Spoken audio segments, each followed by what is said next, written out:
चार प्रकार के,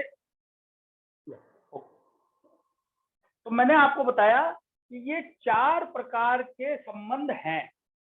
एक्सचेंज जब ग्रह एक दूसरे की राशि में हो, कंजक्शन जब दो या दो से ज्यादा ग्रह एक साथ बैठे हो, आस्पेक्ट जब ग्रह अपने घर को देखता हो, और प्लेसमेंट जब दो ग्रह एक दूसरे के घर को देखते हो, दो ग्रह एक दूसरे के घर को देखते हो।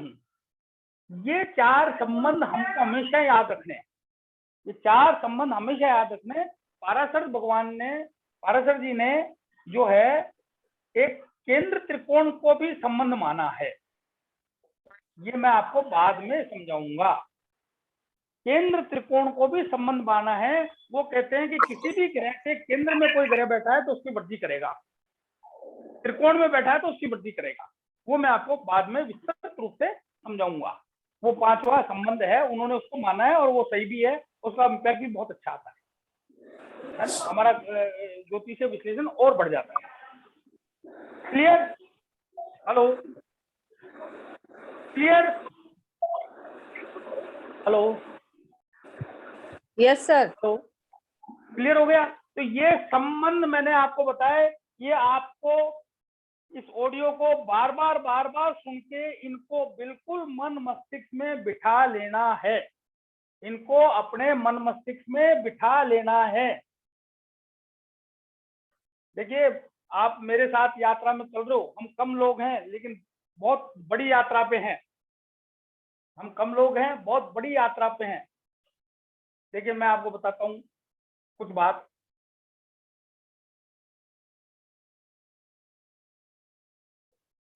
ये एक मैं कुंडली बना रहा हूँ मीन लगन की।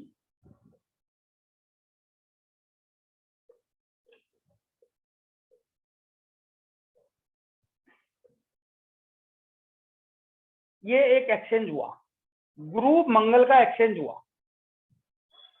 लग्नेश गुरु द्वितीय में बैठे हैं और द्वितीय मंगल लगन में बैठे हैं, ये एक्सचेंज हुआ। सूर्य बुध गुरु का योग है, ये कंजक्शन हुआ। ये क्या हुआ? कंजक्शन। इसको और अगर आप बारीक से देखेंगे तो ये भाग्य का और कर्म का भी एक्सचेंज हुआ।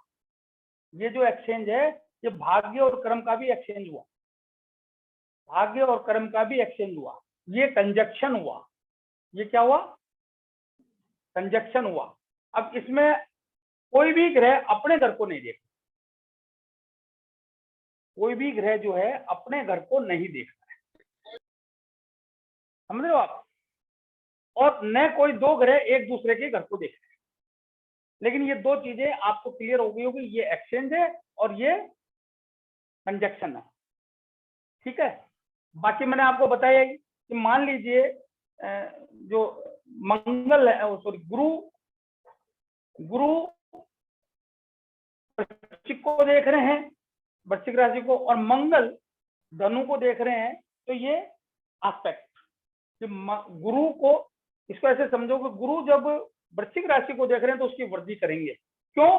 कि उनको डर है कि मैं अगर इसका नुकसान करूंगा तो मंगल मेरे घर का नुकसान करेगा, इसलिए वो एक दूसरे के घर को प्रोटेक्ट करेंगे। कि जैसे आप मेरे घर पे अधिकार जमा के बैठे हो, मैं आपके घर पे अधिकार जमा के बैठा हूं इक्वली, तो हम एक दूसरे की हेल्प ही करेंगे। पता है कि मैं अगर नुकसान करूंगा तो मेरा भी नुकसान होना ही है, राइट? क्लियर? देखिए, मैं बहुत अर्ली स्टेज पे आपको ये सब चीजें समझा रहा हूँ, और जो कि बहुत जरूरी है, बहुत मैंडेटरी है आप में उत्साह उत्पन्न करने के लिए, है? जबकि ये चीजें जब व्यक्ति ज्योतिष सीखने जाता है तो उसको जब समझाई जाती है, जब बेचारा गणनाएं कर करके उसमें नीरसता आ जाती है, गणनाएं कर करके उसमें नीरसता आ जाती है, वो देखता है यार इतना कठिन ज्ञान है, मैं तो नहीं कर। मैंने काफी विचार करके, काफी गहन मंथन करके, गहन सोच के, मनन मंथन के सर्वोत्तम स्तर पर सोच के ये जो क्रम बनाया है, ये इसका उद्देश्य सिर्फ इतना है कि व्यक्ति के मन में ज्योतिष के प्रति लगाव पैदा हो, उसमें उसको आनंद की प्राप्ति आना शुरू हो जाए और बहुत इनिशियल लेवल से वो चीजों को निकालने लग जाए। अब जैसे मैंने आपको ये बताई सब चीजें, अब आप क्या करोगे? आज देखोगे अरे यार मेरे एक्सचेंज, ओहो बहुत मेरे तो यार धन पंचम नवम का एक्सचेंज है, मैं तो बहुत हो गया, फिर और खोजोगे, फिर और खोजोगे, समझ रहे हो ना आप, तो आपका भाव बढ़ता चला जाएगा। तो ये क्या हुआ, संबंध। तो मैं देखिए आगे अभी तो हम क्या है वर्चुअल क्लास ले रहे, मैं आपसे बात सिर्फ बात नहीं कर सकता हूँ, छोटी मोटी बात होती है, जब एक्चुअल क्लास लेंगे ना तो बड़ी गहराई से बात करेंगे, है ना, बड़ी गहराई से एक एक चीज पूछूंगा, एक एक चीज। तो आप इसको बिल्कुल आत्मसात करें, एक बार देखें वीडियो, 2 बार देखें, 10 बार देखें, क्योंकि मैं जब कंगूरे लगाऊंगा, जब मैं इनके कमरे तैयार करूंगा, फिर जब उनकी फिनिशिंग करूंगा, उनमें शानदार शानदार डेकोरेटिव चीजें लगाऊंगा, फिर उनको मैं एस्थेटिकल लुक दूंगा, एलिगेंट लुक दूंगा, और जब उसको मैं मैग्निफिशिएंट बिल्डिंग में कन्वर्ट करूंगा, तब ये चीजें मैं पूछूंगा, तब आपसे बात करूंगा, और आपको मेरे को जवाब देना पड़ेगा। मैं आपको एक शब्द यूज कर रहा हूं, आपको मेरे को सही जवाब देना पड़ेगा, कोई छूट नहीं है। आप कभी भी ये नहीं सोच लें कि हम कैजुअली ले लेंगे, देना पड़ेगा। मैं आपको वशीभूत कर दूंगा कि आपको देना पड़ेगा, चाहे मेरे को उसके लिए कुछ भी करना पड़े, राइट। अब मैं बताता हूं आपको धर्म, ये कुंडली है, इसको थोड़ा समझना। अभी मैंने आपको बहुत विस्तृत रूप में समझाया था, तो आप आसानी से समझ जाओगे। इसमें धर्म में क्या है, सहधर्मी। सहधर्मी का मतलब जो समान धर्म के हैं, पहला।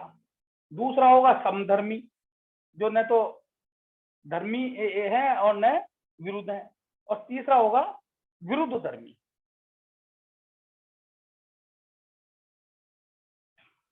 जो एक दूसरे से विरुद्ध होंगे। अब सहधर्मी की बात करूंगा तो ये केंद्र भी मैंने आपको शुभ बताया है और त्रिकोण भी आपको शुभ बताए हैं, तो ये क्या हो गए, सहधर्मी। ये क्या हो गए, सहधर्मी। द्वितीय द्वादश क्या हो गए, सहधर्मी, तो उनका एक जैसा धर्म है। 6, 8, 12 क्या हो गए, सहधर्मी। 3, 6, 11 क्या हो गए, सहधर्मी। 3, 6, 10, 11 उच्च स्थान है, वो क्या हो गए, सहधर्मी। उन सबका क्या है, समान धर्म है, समझ गए आप। यानी दो ग्रह हैं, दो ग्रह हैं, और अगर इन्हीं भावों के स्वामी है, मान लीजिए मैं लेता हूं,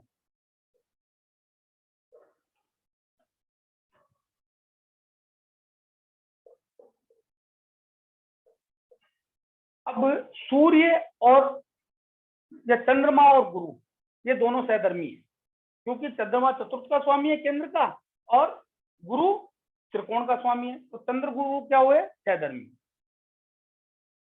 बुद्ध बुद्ध और शनि क्या हुए, सहधर्मी। बुद्ध और मंगल क्या हुए, सहधर्मी, तो उन दोनों का एक ही धर्म है।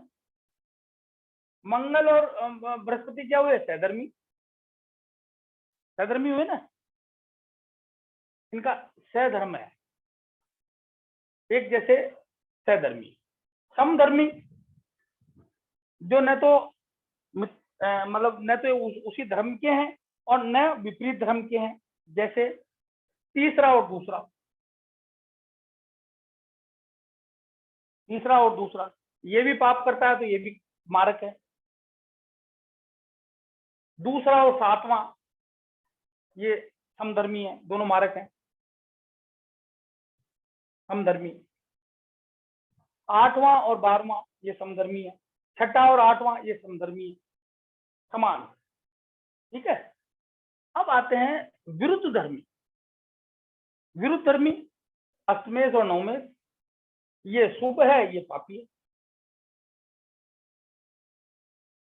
चतुर्थेश और द्वादशेश, दोनों जो ना विरुद्ध धर्मी है, एक दूसरे के विरुद्ध काम करते हैं। ये सुख देता है, ये सुख की हानि करता है, ये व्यय करा देता है उसका। तो ग्रह की क्या स्थिति हुई, समधर्मी, सहधर्मी, समधर्मी और विरुद्ध धर्मी। इसको आप मन मस्तिष्क में बिठा लेना, इसको मन मस्तिष्क में। जब सहधर्मी ग्रह आपस में संबंध करके उत्तम स्थानों पर बैठेंगे, जो मैंने शुभ स्थान बताए, शुभ स्थानों पर ग्रह शुभत्व बढ़ जाता है, पाप स्थानों पर पापत्व घट जाता है। यानी कि वो पापत्व को प्राप्त होते हैं, वो मैं आपको क्लियर करा चुका हूँ। तो सहधर्मी ग्रह संबंध करके अगर शुभ स्थानों के स्वामी है, शुभ स्थानों पर बैठेंगे तो अति शुभ उत्पन्न करते हैं। राइट, अब मैं समझता हूँ इससे ज्यादा उत्तम नहीं है। अब 5 उत्तम जी अब रिकॉर्डिंग तो बंद कर दो और अपन 5-7 मिनट अब